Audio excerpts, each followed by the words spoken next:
Avoiding blackness. Blacks who exhibit this behavior avoid association with any form of blackness. They want to be the first or only black person in an integrated company, school or neighborhood, organization or political party.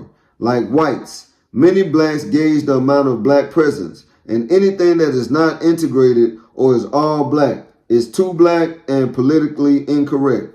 This phenomenon is peculiar to blacks. There is no similar expression that someone or something is too Jewish, too Indian, too white, or too Asian. Avoiding blackness allows many to live in a state of denial until the reality roosters come home.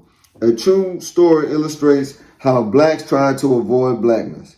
A woman who had grown up in a conservative Midwestern town was proud of the respect and status whites accorded to her family.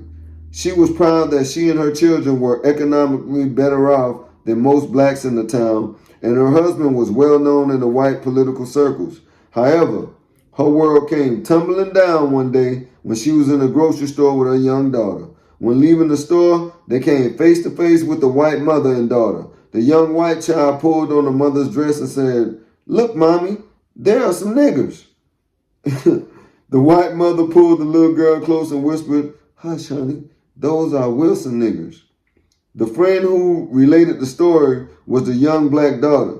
She said that for the first time in her life, she knew that regardless of her family's economic status or prominence, she was not allowed to escape her skin color. While blacks do not mind being identified with a particular sports team or political party, many reject being identified with the skin color team that God has assigned them.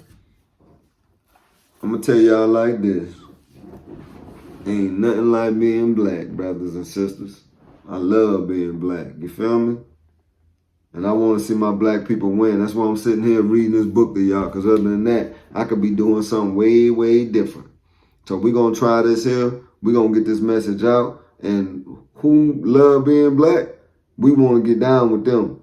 Who ready to go up in that house and let's write down these instructions on what we need to do, and we're going to share this information amongst our people so we can help change this situation and get on code. Hey man, let's link up, let's get down, let's do what we need to do. But they're absolutely right. It's people that, to be honest with you, these folks hate being black. And we know who you are. We see you. The moves you making. Your actions say you don't like being black. We know who you are. You feel me? We watching. Just like you watching us so you can see what move you can make to get us to vote, and we ain't getting no tangibles for voting. Oh yeah, just go on and vote for the lesser of the two evils. The lesser of the two evils, one is the devil and one is the Satan. Which one you gonna vote for? Come on, man. Make this make sense to me, man. Anyway, avoiding blackness is counter to the way out groups respond.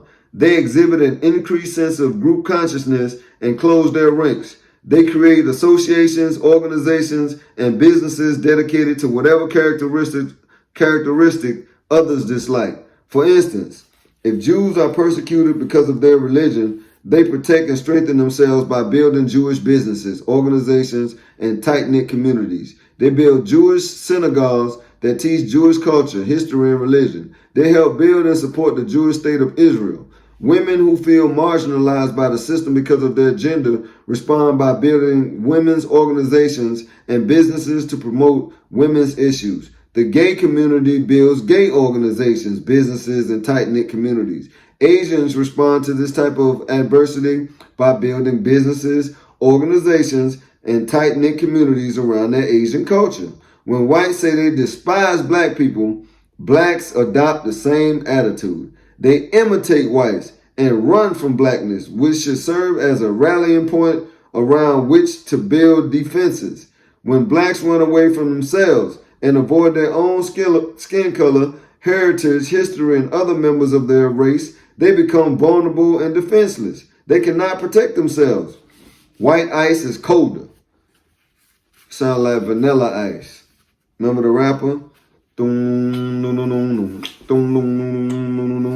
Alright, stop. collaborate and listen. Ice is back with a brand new invention, something. Grab a hold of me tightly. Remember that? Yeah, okay. That's the one where Suge Knight, the artist Suge Knight was managing, made that boy, he helped Ice write the song. So what happened was, y'all probably heard the story, but this is how the story went. So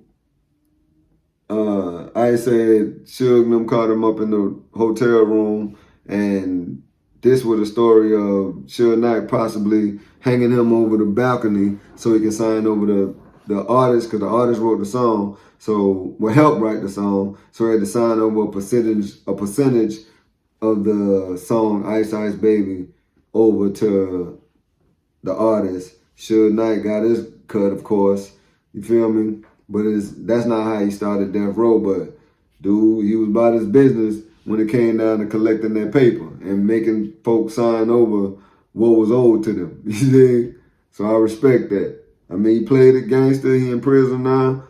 That's neither here nor there. But that man was going after what he was owed. And that's the same thing we're going to have to do. We got to go after what we are owed. But we ain't going to be able to go after what we owed until we get our minds right, we get on code, and we stop letting these folks play us, man. Like we some little kids or we some children. Anyway, white ice is colder. Another category of inappropriate behavior is the persistent belief that white ice is colder. Black America is conditioned by family, school, and all the social institutions to believe that whites are inherently superior. Although there have always been blacks who tried to disabuse other blacks to this belief, their efforts have had limited effect. The superior quality of the white man's ice remain a commonly accepted belief and expression in Black America. I am a witness. In the mid-1970s, I actually saw a real-life display of this inappropriate mindset and behavior. Standing with a friend in front of his office building in Tallahassee, Florida, I saw a black man drive up to a black-owned grocery store. He got out of his car and walked over to the ice machine. He picked up several bags of ice, examined them, put them back into the ice machine, then walked across the street to a white-owned liquor store.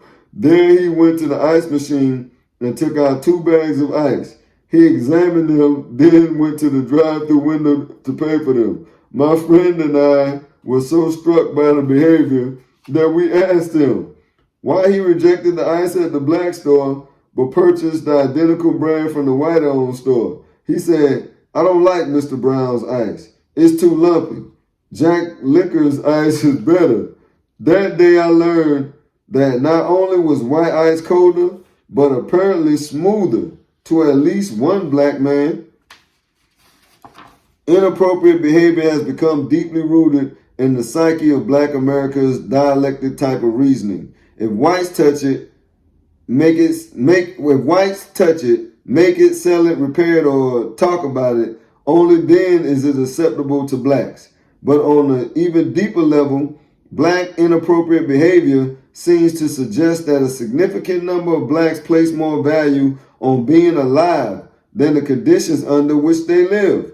Eradicating these self-depreciating habits and learn inappropriate behavior patterns begins with offering black people new information, new political and economic goals, new social, psychological models, and new hope.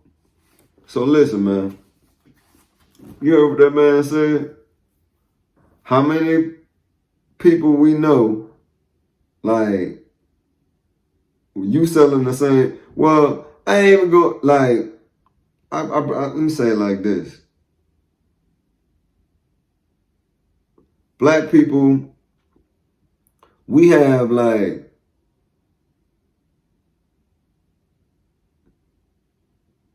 he got the same items as he got. So we can say, like, I'm trying to think of a good example. I can't give a good example right now. But y'all get the point of what he's saying. It's the same ice, the same bag. He don't want to shop over here because maybe he's saying, shit, I'm filling up his pockets with money. I'd rather take my money over here to where the money ain't going to stick no way regardless. That don't make sense. You feel me? But we've been brainwashed and conditioned to think like that. That's why it makes sense. to certain black people.